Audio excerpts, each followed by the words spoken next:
Buy-to-let, thatched, commercial. We're your high street insurance brokers for all types of insurance. Avoid faceless internet firms. High House Insurance, do it face to face. See Neil and the friendly team at High Street Selsey. High House Insurance, do it face to face. Or call Selsey 606 552. Hello, Mary Kennedy here, welcoming you to this week's programme. We put out 2 weeks' worth of What's On last time, so none to tell you about this week. We start with Gill Jennings talking rubbish with Hugh. Then Giles's gardening tips for the week. Lynn's recipe for Scotch eggs follows. And we finish with Kylee Scott, our popular youth worker, discussing her job with Hugh. So, straight on to Gill. Talking rubbish? Keep listening. Right, we've got Gill Jennings with us once again. Morning, Gill. Morning, Hugh. Yes, you've asked me to come and talk rubbish today, haven't you? I wouldn't dream of saying that. All right, so who does clear the rubbish up in Selsey? Well, the West Sussex County Council are the waste management and advice, right. But in practice, the Chichester District Council are the ones that come round and do our domestic collections, and they collect all from the rubbish bins around the town. Okay. And all the dog bins as well, they empty. Right. And an interesting fact about dog bins, we've got 45 in Selsey. It's true. And we've apparently got the largest number in the whole of the district for We've our probably town. got more dogs as well. Possibly, that's probably true, obviously, because there's more people having dogs to take for walks along the beach. But when we ever ask for any more, because obviously people do sometimes ask us, and we have to ask district, and they will say no, we've got too many already, because obviously it's quite a big deal for going around emptying them. Mm-hmm. But yes, we've got 45. How often are the dog bins emptied? On a daily basis in the main. Really? Yes, they go around every day and they check them every day. Obviously, if they haven't been used, they wouldn't empty them, but in the main, they would empty them every day, and also the waste bins around the town. They obviously work. Well, yes. Well, you wouldn't think that, would you, when you walk along the street sometimes, or along the beach, the sea wall? I mean, that's terrible along there sometimes, and in the parks. I mean, and obviously our operatives at the town council look after the parks, and when they're trimming and cutting the grass, it's very unpleasant sometimes. Very unpleasant.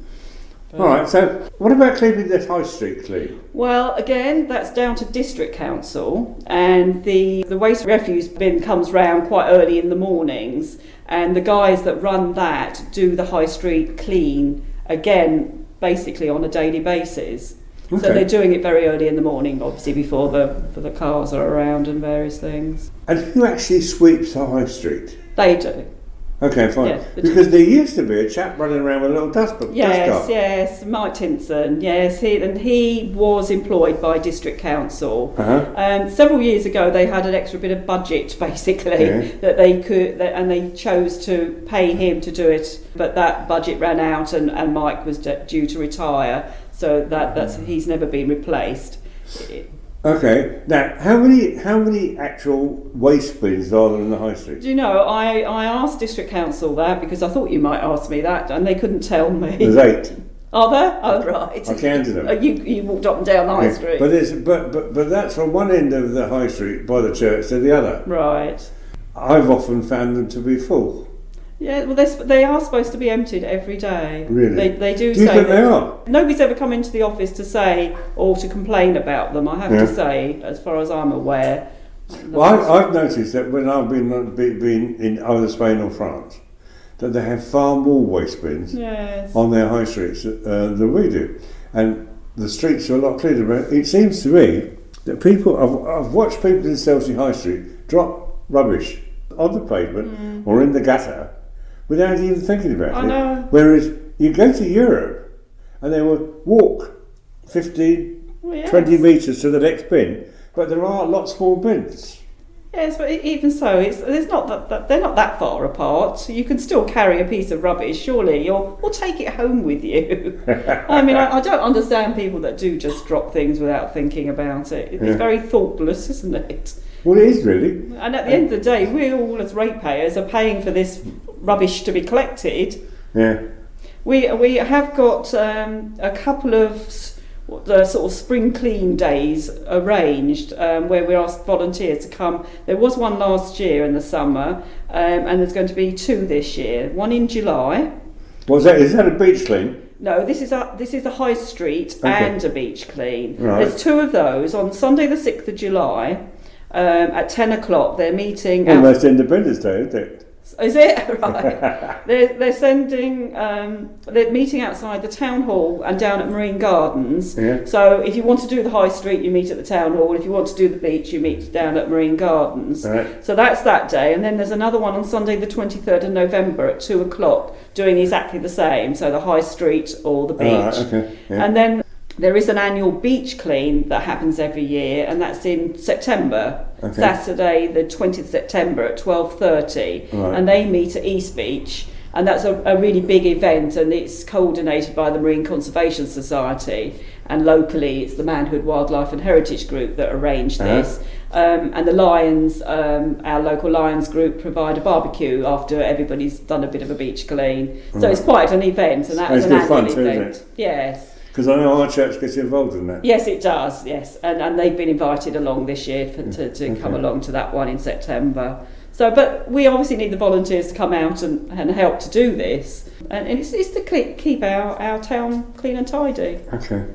So far as the rest of the rubbish is concerned, in the smaller streets, the streets away from the... Yes, again, it's the district council, and they go around looking. But if anybody actually reported a particular street that needed doing, they would have to report it to district council or through our offices. We would report it, and then they would go out specifically to do that street.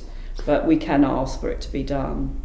Did the children cause more rubbish than the adults? Or I'm not sure. I don't know. Yeah? I think possibly. I don't know. Are they educated to put it in bins? I really don't know. Okay. No. But I mean, fly tipping, which is basically dumping bigger items, is illegal, obviously. Yeah. And actually, there is if you're caught and convicted, it's a £50,000 fine. You're joking. Or 12 months imprisonment. And actually, if that conviction is at Crown Court, it is an unlimited fine, and it can be 5 years imprisonment. It's true. So if you're caught, I mean, this is obviously the larger items, but we do find those. We find mattresses and fridges and things. And that's 50,000 quid? Yeah, if you're caught and convicted. Right. So, I mean, you've got to be...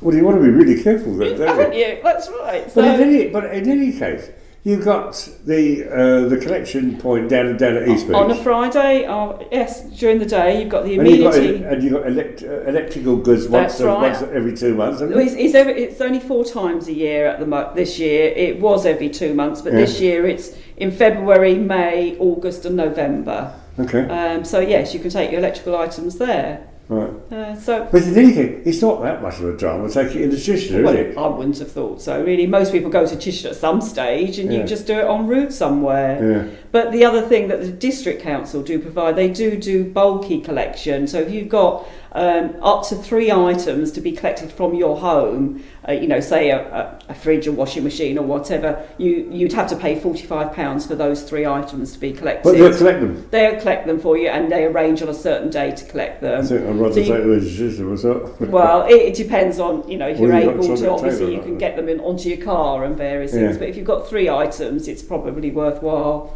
doing that way.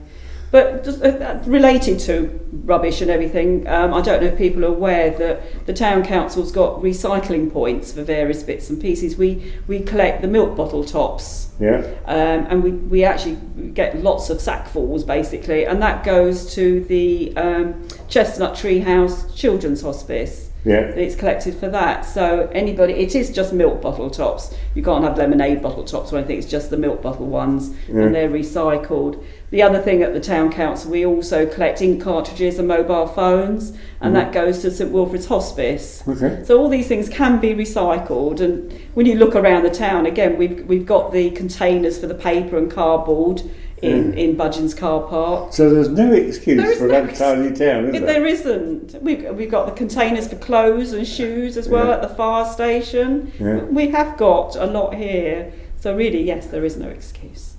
Right. Well, Jill, thank you very much for talking so much rubbish to me this morning. I know. Yes, thank you. I really enjoyed that. We'll see you next time. Will do. Thank you very much. Okay, bye-bye. Thank you both. Over to Giles. Giles, thank you for coming in again. Thanks. What have you got for us this week? Nice to be back again and enjoying the garden as we are doing.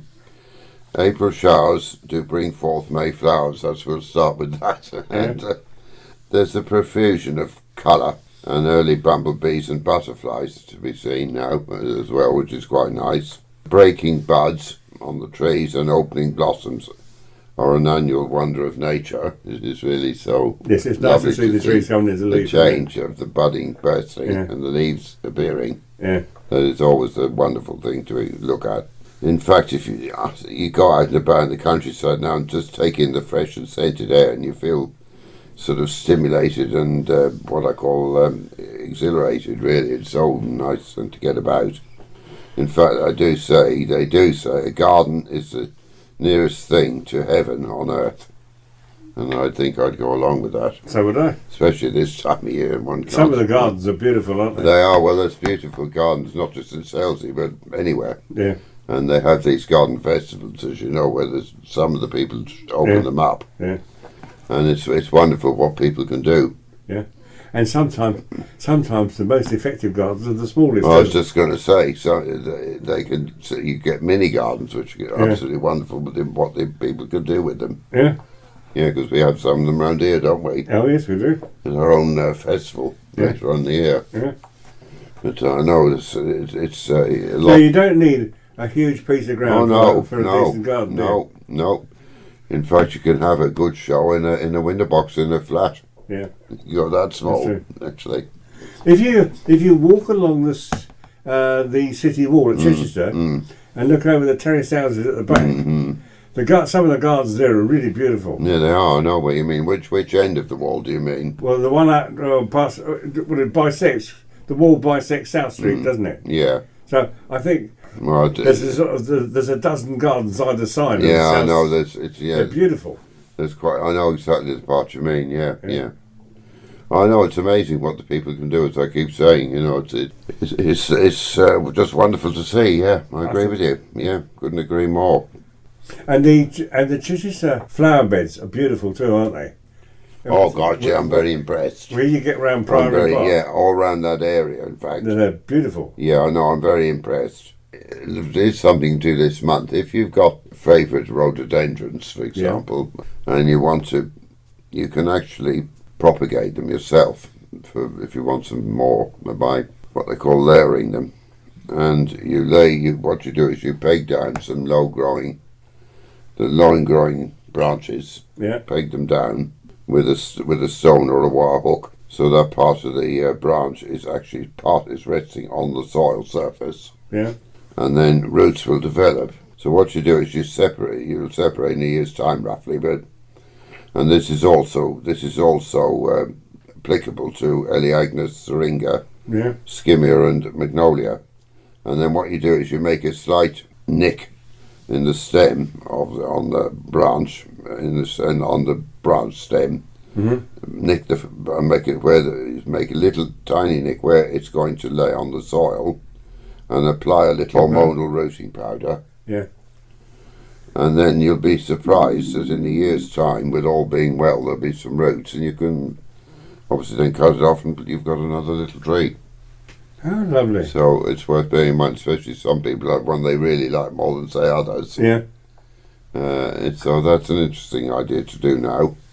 Hanging baskets with fuchsias and geraniums right now, and you'll have some absolutely great blooms and great results over the year. I know you can plant loads of things in hanging baskets, but I'd always at least do one or two with fuchsias and geraniums, because they'll just give you wonderful colour for so long. Also this time of year, weeds, especially the annual ones, fine, you can just hold them away easily as they appear. Yeah. But with the perennial ones, which such as couch grass, plantain and bindweed, the perennials, this is the time of year that you need to actually spend a bit more time by when they first appear, get a trowel and dig out go right down and dig every single bit of that root right as far as it goes, and don't even leave a tiny bit, because it will grow again. Yeah.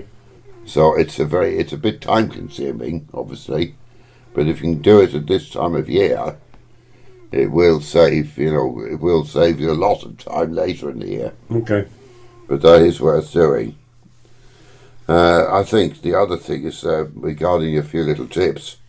Water cacti now, water them sparingly, and that will encourage new growth and flowers.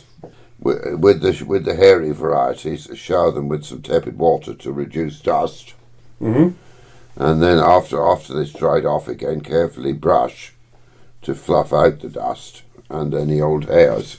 Oh, right. Okay. So, and pond fish are getting more active now, so start feeding them occasionally, anyone who's got fish in the ponds. Mm-hmm. Attach any half-empty coconut shells to beams if you've got any sheds or outhouses, and that will encourage swallows and robins to nest. Oh, really? I think the other thing coming up at the end of this week, coming the end of this week is Easter Sunday. Yep. And I'd like to wish everyone an uplifting, relaxing, fulfilling and blessed Easter. Thank you very much. All right, well, happy Easter to you, Giles, too. That's nice, thank you. Okay, bye-bye. Bye. Thanks, Giles. And hello, Lynn.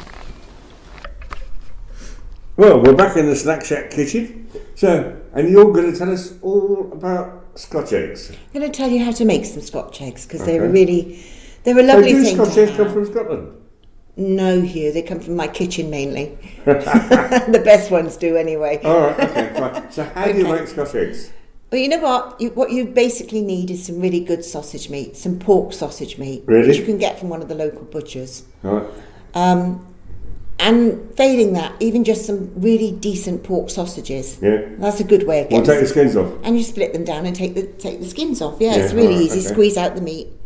And I like my Scotch eggs a little bit runny in the middle. Okay. All right. I don't like mine really hard. But if you like a harder boiled centre, then just boil them for a couple of extra minutes when I Okay. give you the recipe. I like it so that you've got the pork cooked through, the outside golden and crispy, and the inside hot and runny. Yeah, fine. Yeah, so you've got a nice Scotch Bit like egg. you did, Lynn. Flattery will get you nowhere. Anyway, for the recipe then, we want 10 large eggs. I was going to say free range then, Yeah. but that's because my recipe's got that written down. I don't know Okay, why I right. put that in. We talked about that last week, didn't we? Well, the week before, actually. The week before, was it? And Yeah. we don't have to use free range eggs, all right? All right. So 10 large eggs, and 2 of those you're going to separate and beat them up. Yeah. 800 grams of quality sausage meat, Yeah. and do use a nice sausage meat for this. Makes all the difference. So do you want a smooth sausage meat, or do you want Really doesn't one that's a matter. bit coarse? It's easier to mould with a smooth one. You see, we have a That's battle all. in our house. Margie likes sausage meat without any form of texture in it at all, and I like them where you can actually see the bits. Yeah. It's a bit like a pate, isn't it? You either Yeah. like it coarse or not. Well, I always prefer coarse patty. Yeah. Me too, actually. Yeah, I like my Alright. coarse pates. Yeah. Okay, so 800 grams then of quality sausage meat, 1 small bunch of fresh chives finely chopped, 1 small bunch of fresh parsley and pick your leaves off and finely chop them, a whole nutmeg, that's a whole nutmeg. A whole nutmeg. Street. 1 tablespoon of English mustard, Yeah. some sea salt and some ground black pepper, Yeah. some plain flour just simply for dusting, so you don't want a lot of that, and 150 grams of good quality white breadcrumbs. Now you can make your own, but it's long and winded and you can buy them just as easily in a packet. I bet you can get there from Tuppenny Rice too. No, you can't actually. You know. Sorry. Yeah. Okay. 2 litres of vegetable oil and 3 tablespoons of vegetable or corn oil. Corn oil is really nice. Okay. All All right. right. So put the first 8 eggs into a pan of cold water and bring them to the boil. All right. Boil for 3 to 4 minutes and then transfer to a bowl of cold water. Okay. And once they're cool, peel them carefully, all right? Put the sausage meat into another bowl with the herbs, a good grating of nutmeg, the mustard and a good pinch of salt and pepper, and give it all a good mash together, all right? Alright, okay. Then divide it up into 8 balls. Yeah. Have 3 plates ready, Yeah. all right? You've got one with your small handful of flour on, Yeah. one with your beaten eggs, and a third with the breadcrumbs. Yeah. All So you're right. going to do a relay race with your little eggs now. To make the Scotch eggs, start by flouring your hands, and in the palm of one hand, flatten one of the sausage balls into an oval shape. Yeah. Right? Roll a peeled egg in flour, then pop it in the middle of the patty. Do you understand what I'm saying? Yeah. Gently shape the meat evenly around the egg, moulding it with your hands. Yeah, okay. Okay. Roll the meat-wrapped egg in the flour. Are you with me? Am I being too complicated? No. Good. And shake off any excess, and then dip it into the beaten egg. Okay. Okay. Followed by the breadcrumbs. This is a lovely messy job. The kids love doing this. Oh, really? Really messy job. Roll in the egg and breadcrumbs again for a really good coating. So you're doing it twice. Yeah. Egg, breadcrumbs, egg, breadcrumbs. Okay. Heat your oil in a deep pan or a deep fat fryer, if you've got one, to about 150, 300 Fahrenheit, all right? Okay. If you have a cooking thermometer, it's a good idea to use it now. But if you don't, test the oil is hot enough by adding a little piece of potato. Right. All right? If within 3 or 4 minutes it sizzles and it's nice and soft through, then you know your oil is hot enough. I'll chuck a piece of bread in. Or a piece of bread, yeah, anything like that. Potato's good though, because it's got to cook it through, you see. Yeah. So you want it hot enough to be able to cook this through. If you're worried about the meat being undercooked, deep fry the Scotch eggs until they're golden and crispy, all right? Then pop them in a hot oven for a couple of minutes. Yeah. That not only dries them out so they're not greasy at all, that actually makes sure that meat is cooked all the way through. Okay. All right, so that's a good way of doing it. Carefully lower the eggs into the pan and cook them for about 4 minutes, turning them every so often until they're nice and golden and crispy. Right. Remove from there, put them in the oven for a couple of minutes, and there you have it. Cool the eggs slightly, then arrange them on a board with a good piece of Scottish cheddar, some pickle and a few pickled onions, and there you have a lovely little supper going. I think that sounds brilliant. Yeah, good. So some farmhouse bread would go well, wouldn't it? Oh yeah, lovely farmhouse bread. Where would you get that warm from? Farmhouse bread, yeah. Where would you get that from in the village, Hugh? Across the village, across the road. Across the road there? Yeah. Lovely. Sounds Okay. wonderful. Thanks a lot, then. You're welcome. So, hang on, what we do next week? I'm going to do some just pickled eggs Pickled next week. eggs? Yeah, just a very simple recipe, not anything too much. Just pickled eggs to round the egg season off. All right, thanks a lot, and see you next week. Thank you, Lynn. Sounds just the thing for a picnic. Kylee ends this week's podcast, so thank you for listening, and over to Kylee and Hugh. Well, here's Snack Shack. I'm talking to Kylee Scott, and I believe, Kylee, you are Selsey's only salaried youth worker. I believe so too. Okay, right. How long have you been Selsey's only salaried youth worker? Since September I started. Which year? Last year? Last year. Okay, so it's 6 months then, really. 6 months was my initial contract, then they've pushed it to September, and I do believe they're trying to get me till next March, so... I think they're going to continue with you forever. I would like that very much. So you've moved to live in Selsey, haven't you? I have. How long did it take you to get used to Selsey? Well, I've always visited, because my brother's lived here for quite some years, and I have 2 nephews, so I'm familiar with Selsey. And I have some hobbies outside of youth work here. So I'm in the Stags, Selsey Town Amateur Golf, and play poker with the Selsey boys. Okay, right. So Selsey isn't a new place for me. It's just that now I've got employment here, and I see Selsey as a very friendly, happening, constructive community. Okay, now. You haven't always lived in Selsey, so where have you lived before? Where were you born? I was born in Australia. Okay, so where's the accent gone? Oh, mate, I can put it on. So, is that where you get Kylee from? Yes. Well, so how do you spell Kylee? It's Kylee. So not like Kylie Minogue? No, that Minogue, mate. So is Kylee a well-known Australian name? I think so. I think I wasn't named for about 2 weeks, and they went through the newspaper and just circled a pencil and landed on Kylee. So that's how much thought was put into my name. So were your parents people who had gone to Australia and then came back to England? They did. We do have a family history. My grandfather was over there, but my parents did the £10 boat trip in 64. Yeah. My brother was born in 69, I was born in 71. Okay. So you came back, I think you said you lived in Liphook? Yes, that's where I went to school and lived, And then you went down to Plymouth? I did too. Do your qualification or degree? Yeah, my degree course in Youth and Community Studies. Yeah. Tell me, what started you being interested in youth work? I think it was, I knew that I wasn't academic. I knew that I needed a BA. Yeah. And I met somebody who was a probation officer, and it just interested me, the idea of working and listening, and taking people out of a spiralling down place to upward and onward.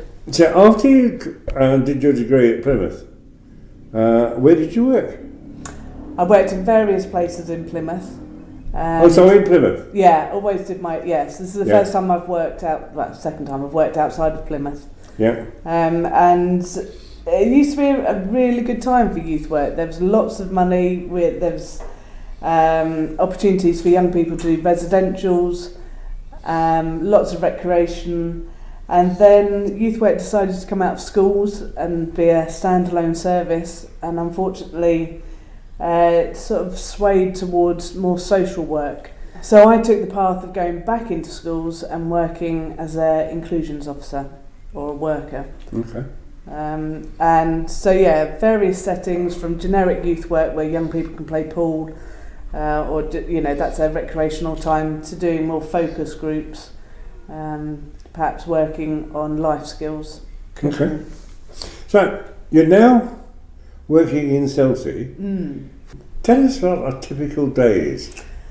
I think what I've tried to do is to react to the needs there and then, and that's particularly fulfills me because I'm able to identify a need and work either intensely with that young person or a group of people, and significantly have an effect on them. So, for example, this last term I've worked with Year 11s who are not in school for one reason or another, and yet they've started their GCSE English and Maths. So I take them to Selsey Works, an alternative educational setting where they can have a laptop. I've got their assignments that they have to do. I'm particularly working with one girl who wrote 800 words on her first assignment, and she if you could bottle that self-esteem when we walked over to the school and she was holding the copy of what she did, it was just fantastic. She admitted that she would normally be in the class, the most she would do is write the title and the date. The English teachers are overwhelmed. They think it's fantastic because they've got, a few young people who are at risk of not completing. Yeah. One of the girls refused to go in, and I actually had a phone call from Mum in despair. So I found myself going to her house and getting her out of bed and taking her to an English exam 4 minutes before the deadline. Yeah. But she did it. She had an oral English exam. So, it's the young people react to me quite well, which is always a bonus. But I think offering them an alternative place to study, it gives them more opportunity to do it for themselves. Mm-hmm. I think some people are faced with the teacher and I ain't doing it for them, I ain't doing it, Yeah. Little do they know it's about them. But sometimes, if they think a teacher doesn't like them, they won't work for them. Really? Yeah, it's so, and that's informal education, how we work. How many kids are you working with in any 1 week? Okay, so I'm going to, at the minute, I'm working with 3 young people. So I've got one guy 6 hours a week, one girl is 3 hours a week, the other girl is 4 hours. All right. The 2 girls don't get on, so I can't have them in the same place. The boy gets on with the girls, so that's fine. It's about transport, getting them to the place. Selsey Works is just we're hoping actually to work with Selsey Works and the school to make that partnership more regular. So perhaps in September, if we identify, say, some Year 10s who are at risk in Year 11 of going off if their attendance is low or if their behaviour is negative, and engaging them in informal education. So I might be able to deliver something called AQA, which is unit awards, very doable, and it could be drug and alcohol, education, it could be sexual health, so learning about different ways of protecting yourself against pregnancy as well as using condoms, STIs. Or it could be if we can get somewhere to do cooking. So yeah, it could be the softer skills that someone might need for independent living. Okay. So how often do you fetch up at the snack shack? At the snack shack I'm here twice a week. Are you? Yeah, and the numbers have increased. Have they? Until the clocks went forward. Yeah. And then there was more daylight, and then rather be out of daylight. I think so, and that's something that perhaps Carol, the community warden, and I could look into to see whether it's worth going to where the young people are playing in the parks. Yeah. And maybe venture out to East Beach a bit more. But at the minute, I'm committed to being in the Snack Shack building. Right. But it can be a bit frustrating when all the kids are out elsewhere. I'm sure it is. Yeah. So, the young people that you are working with, are they all at local schools or? Yes, they would attend the academy. Yeah, right. Yeah, I've worked with older young people who are in their 16 to 19 bracket, who are a bit disengaged, who perhaps have started college but college isn't for them. They're finding it hard to get employment, and I take some people up to the information shop in Chichester where they can access our sexual health providers, so young people can get free condoms and sexual health advice. They've also have access to counselling, anger management. So it's important that I link in with other organisations, even though Selsey's out on a limb. If I can be that, provide transport to take young people up, and that's a good working partnership too. Have you identified many real successes so far in Selsey? Sometimes I have great weeks. Yeah. I mean, particularly when I started, because I brought all my knowledge from working as an inclusions officer in a school in Plymouth, and trying to transfer that skill of engaging young people outside of school. And like I say, for this girl to write 800 words, it was amazing. She was almost skipping down the road. How long did it take her? We were there about 4 hours. Well, so she did really well, didn't she? She did really well, really well. I'm a freelance writer, right? And if I do 1,000 words in a day, I think I've done quite well. So she did really well. I think we worked over 2 sessions, so maybe there was a bit of planning, and then it was over 2 sessions. But once she got going, and I had 3 clear assignments that she had to do. I'm on cloud 9. I think, whoa, got this going on, and then they go sick. And they're not really sick. And that can be a bit frustrating. Well, that's just malingering, isn't it? Well, it's just, you've got to tap into why they're not attending. And I gave them all okay, I'll see you next week. But when it came up again that I had to lay it on the line and say, actually, if you're not going to do this, I can't go to school and you won't get a B on your register, and your parents will be at risk of being fined because you're not in an education setting. So that was kind of put out there. I saw them, and it's Easter now, so we have to see what it's like and try and get them back engaged after the Easter holiday, and then it'll be study leave, and that'll be that. So what I'll do then is find out another need or get involved in other projects and see what. So it never stops, does it? No, and it's lovely to be able to react so quickly. But school have certainly appreciated my interventions. Like just walking around. So I was walking to school the other day and I saw a young lad and I did know his name. I think it's very important if you can get to know people's names and call them by their names. And I just asked this young person what had happened, and I managed to get him back into school because he had walked out. He wasn't very happy, and you could just see on the stuff because you've got frantic parents, worried, you haven't got enough teachers to go out and find this lad, and brought him back into reception. They were just like, brilliant, you found him.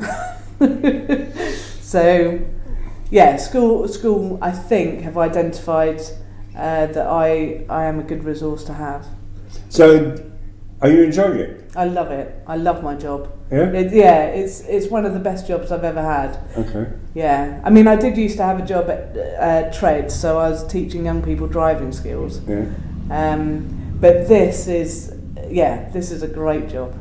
Well, look, it's been a pleasure talking to you, Kylee. Can you come and talk to us about once a month? I will try, yes. All right, fine. Yeah. Well, we look forward to seeing you at the end of May then. Thank you very much. Thanks a lot, Kylee. Okay, bye. Bye-bye.